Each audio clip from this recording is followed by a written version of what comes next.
श्री श्याम बच्चों, आज हम पढ़ने वाले हैं क्लास 8 का साइंस और इसमें हम पढ़ने वाले हैं चैप्टर 2 के इम्पोर्टेंट क्वेश्चन। वैसे तो मैंने सारे चैप्टर्स का आपको माइंड मैप बता चुकी हूँ, डिफाइंस बता चुकी हूँ, पर कुछ इंपॉर्टेंट क्वेश्चंस चैप्टर वाइज इसलिए दे रही हूँ ताकि आपको अच्छे से क्लियरली समझ आ जाए।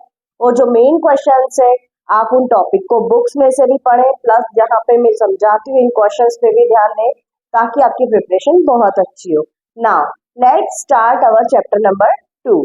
Now, what is our first question? Our first question is what is protozoa? Discuss its locomotory exhibition. मतलब कि प्रोटोजोआ क्या होता है, ये कैसे लोकोमोट करता है, मतलब कि ये कैसे मूवमेंट करता है, इसमें क्या क्या चीजें होती हैं, कैसे सर्वाइवल होता है, कितनी सेल्स होती हैं, क्या ये मल्टी सेल्यूलर होता है या यूनिसेल्यूलर होता है, ये सारी चीजें हमसे उन्होंने पूछी है तो हम उसका आंसर देते हैं। देखिए, unicellular organisms that exhibits animal like characters. जो यूनिसेल्यूलर ऑर्गेनिजम्स होते हैं उनमें क्या एनिमल जैसे कैरेक्टरिस्टिक्स होते हैं, जो क्या होते हैं प्रोटोजोआ होते हैं। ठीक है, it means literally the first animal protozoa have locomotory structure और locomotion that allow them to move from one place to another. ठीक है, इसमें क्या होता है, एनिमल्स एक जगह से दूसरी जगह तक जाते हैं। इसमें मैंने आपको एग्जांपल्स देती हूँ, जैसे हम देखते हैं यहाँ पे मैंने लिखा हुआ है अमीबा। अमीबा के अंदर लोकोमोशन कौन करता है, सूडोपोडिया करता है। अमीबा है सूडोपोडिया। नेक्स्ट एग्जांपल मैंने दिया पैरामीशियम है सीलिया। सीलिया पैरामीशियम का स्ट्रक्चर्स आपने आपकी बुक्स में भी देखा होगा, ऐसा स्लीपर शेप्स का होता है और ये जो फिंगर लाइक सीलिया लाइक प्रोजेक्शंस होते हैं, इनसे इनका लोकोमोशन होता है। तो ये होता है प्रोटोजोआ और लोकोमोशन का क्वेश्चन यहाँ पे खत्म। अब नेक्स्ट क्वेश्चन है हमारा डिफरेंस बिटवीन क्लेमाइडोमोनास एंड स्पाइरोगाया। क्या होता है क्लेमाइडोमोनास और क्या होता है स्पाइरोगाया, ये हम देखते हैं। इसमें इसको हमने डिफरेंस के फॉर्म में भी बता रहे हैं आपको, ताकि आपको बहुत अच्छे से क्लियर हो जाए कि भाई डेफिनेशन अगर आती है तो हमको एक ही पार्ट लिखना है, डिफरेंस आता है तो हमको दोनों को सेपरेट करके लिखना है। डिफाइन आती है तो भी आप एक एक पार्ट लिख सकते हैं, पॉइंट में पूछते हैं तो आप पॉइंट बनाकर भी लिख सकते हैं। इस क्वेश्चन को 4 टाइप से सॉल्व कर सकते हैं। So first, unicellular algae has cup shaped chloroplast. ये कैसी रहती है, कप की शेप का क्लोरोप्लास्ट रहता है।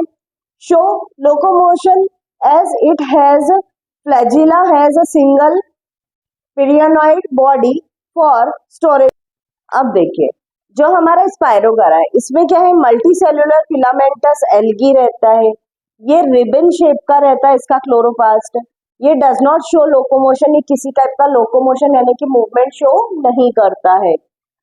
फिर has many pyrenoid bodies for storage of starch. इसके पास बहुत सारी पायरेनॉइड बॉडीज रहती है क्योंकि वो स्टार्च को स्टोर कर सकता है।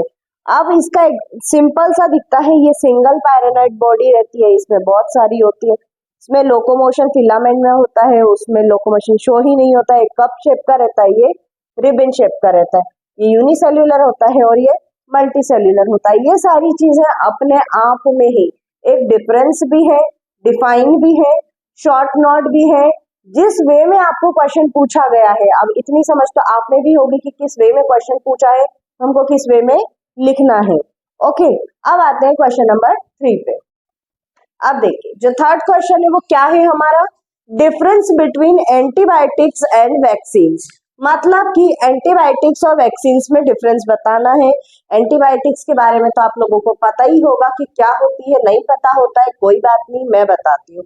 एंटीबायोटिक्स वो होती है बेटा जब हमारी बॉडी में एंटीबॉडीज की कमी हो जाती है तो हम उस ओरली यानी कि दवाई के थ्रू एंटीबॉडीज को बॉडी के अंदर इंजेक्ट करते हैं। ठीक है, वैक्सीन क्या होती है, वैक्सीन एक प्रोटेक्शन का काम करती है भाई, कि हम सपोज अभी जो कोरोना आया था उसकी जो वैक्सीन आई थी, या जब हम छोटे रहते हैं तो हम छोटे बच्चों को लगते हैं ना हेपेटाइटिस के इंजेक्शन, चिकन पॉक्स के इंजेक्शन, पोलियो के इंजेक्शन, ताकि अभी उसको दे दी जाए तो उसको लॉन्ग लास्टिंग कोई भी चीज इफेक्ट ना करे, वो किसी ऐसी बीमारी से ग्रसित ना हो जिस चीज का उसको इंजेक्शन लग रहा है।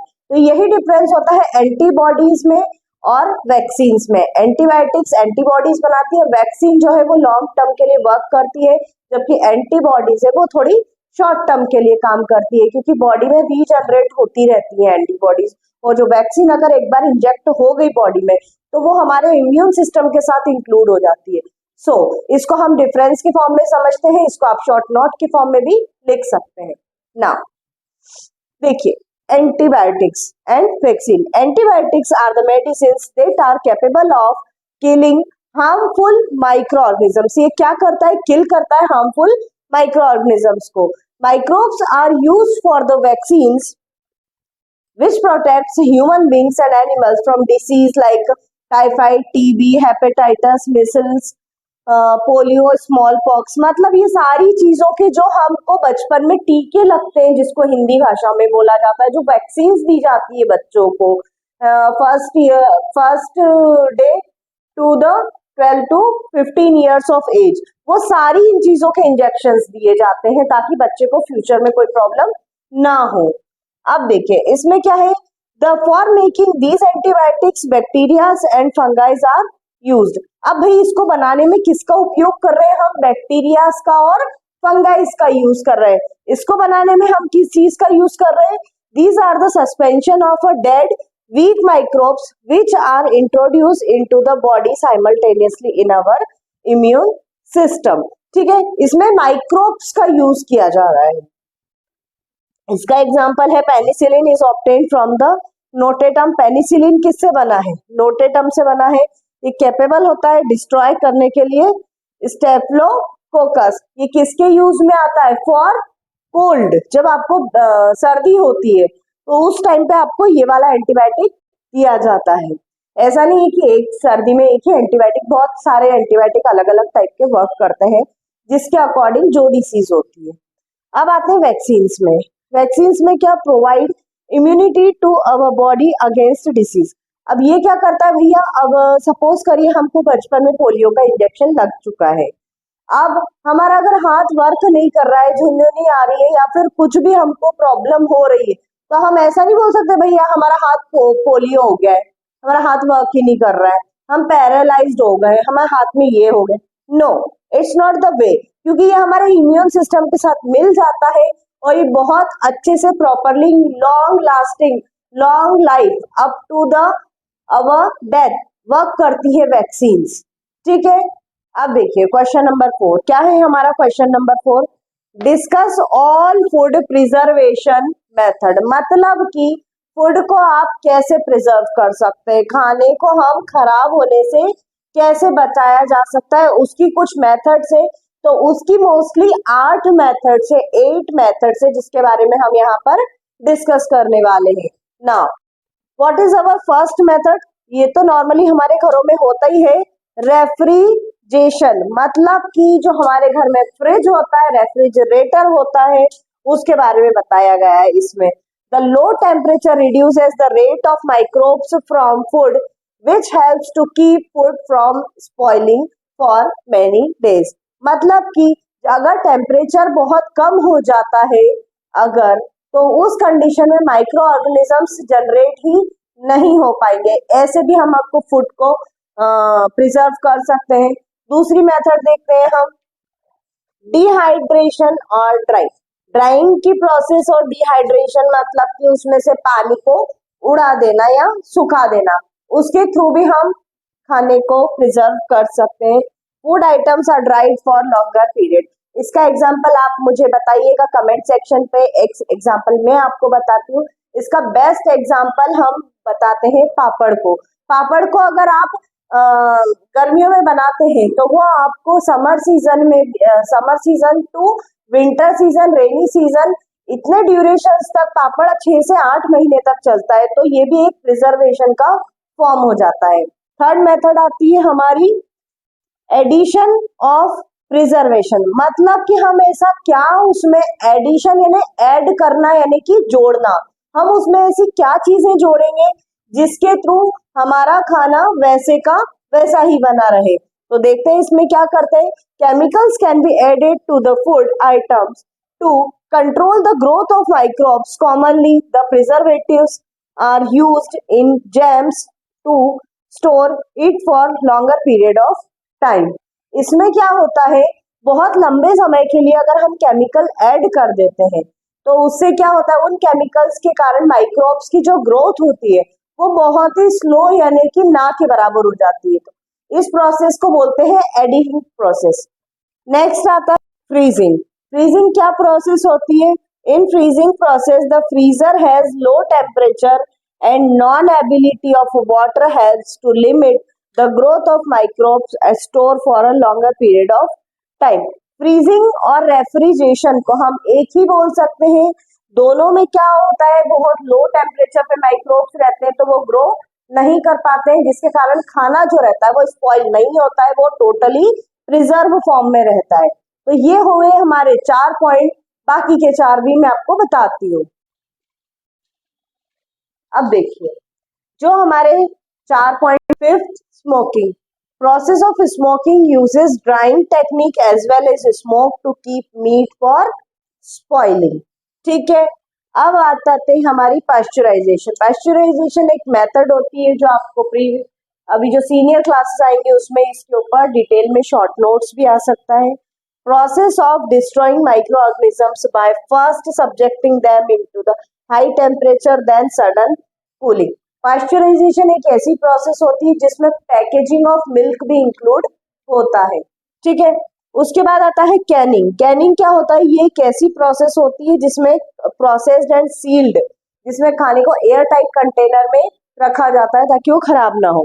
स्टरलाइजेशन ये लास्ट प्रोसेस होती है जिसमें फ्री होते हैं लाइव बैक्टीरिया और अदर माइक्रो ऑर्गेनिजम्स। अब देखिए क्वेश्चन नंबर 5 क्या है हमारा 5 question. Describe full process of nitrogen cycle. Nitrogen cycle की पूरी प्रोसेसेस बतानी है। इसका डायग्राम मैंने आपको शॉर्ट्स में दिया हुआ है, आप जाके चैनल पे देखिए, शॉर्ट्स में पूरा डायग्राम मैंने व्यवस्थित तरीके से समझाया हुआ है। और अगर डायग्राम आपको लर्न हो जाएगा तो पूरी प्रोसेस आप खुद से ही लिख पाएंगे। फिर भी एक बार मैं इसको आंसर के फॉर्म में समझा देती हूँ। Nitrogen fixation, process by which atmospheric nitrogen is converted into usable form. जो एटमॉस्फेयर की नाइट्रोजन है वो यूजेबल फॉर्म में कन्वर्ट होती है नाइट्रोजन फिक्सेशन में। सेकंड पॉइंट है हमारा बायोलॉजिकल नाइट्रोजन फिक्सेशन। अब इसमें क्या होता है, कन्वर्जन होता है नाइट्रोजन फिक्सेशन का। जो यूजेबल फॉर्म होता है उसमें क्या होता है, जो लिविंग ऑर्गेनिजम्स को चाहिए पड़ता है। नेक्स्ट आता है atmospheric nitrogen fixation. It has atmospheric process like lightning. Lights में इसका यूज किया जा सकता है। इंडस्ट्रियल तौर पे इसका कैसे यूज कर सकते हैं हम, फर्टिलाइजर्स में ऐड करते हैं कंपाउंड्स ऑफ नाइट्रोजन में, जिसमें कि जो फसलें रहती हैं, क्रॉप्स होती हैं, वो ज्यादा अमाउंट में ग्रो हो सकती हैं। नेक्स्ट आता है एसिमिलेशन ऑफ नाइट्रोजन। इसमें इनऑर्गेनिक नाइट्रोजन कंपाउंड्स को ऐड किया जाता है। अब देखिए क्वेश्चन नंबर 5 क्या है हमारा क्वेश्चन नंबर 5। इसमें जो हमारी प्रोसेस थी नाइट्रोजन साइकिल की, उसमें 5 प्रोसेसेस मैं आपको बता चुकी हूँ। छठवीं प्रोसेस है अमोनिफिकेशन। इसमें क्या होता है, कन्वर्जन ऑफ ऑर्गेनिक N2 यानी कि nitrogen from plants and animals remains into the ammonia, known as mineralization. मतलब इस प्रोसेस को क्या बोलते हैं, मिनरलाइजेशन। इसमें होता क्या है, जो ऑर्गेनिक नाइट्रोजन रहती है वो प्लांट्स और एनिमल्स में कन्वर्ट हो जाती है अमोनिया में। ठीक है, नेक्स्ट आता है nitrification, conversion of ammonia first into the nitrates. Conversion होता है अमोनिया का सबसे पहले नाइट्रेट्स में, फिर उसके बाद में आता है नाइट्रेट्स में by the action of nitrogen bacteria present in the soil. Next जो मैंने पॉइंट लिखा है डेंट्रिफिकेशन। इसको मैंने, आप सोच रहे होंगे ब्लैक कलर से क्यों लिखा है, बाकी दोनों तो ब्लू से लिखे हैं। वो इसलिए लिखा है क्योंकि ये लास्ट पॉइंट है, ताकि आपको समझ में आ सके कि हाँ यहाँ पे हमारा नाइट्रोजन साइकिल खत्म होता है। इसमें लास्ट में क्या होता है बेटा, conversion of nitrates back into the large inert nitrogen gas completely the nitrogen cycle. यहाँ पे हमारा पूरा का पूरा 2 चैप्टर खत्म होता है। अगर आपको नाइट्रोजन साइकिल का फिक्सेशन का डायग्राम देखना हो तो वो आप शॉर्ट्स में से देख सकते हैं। Thank you.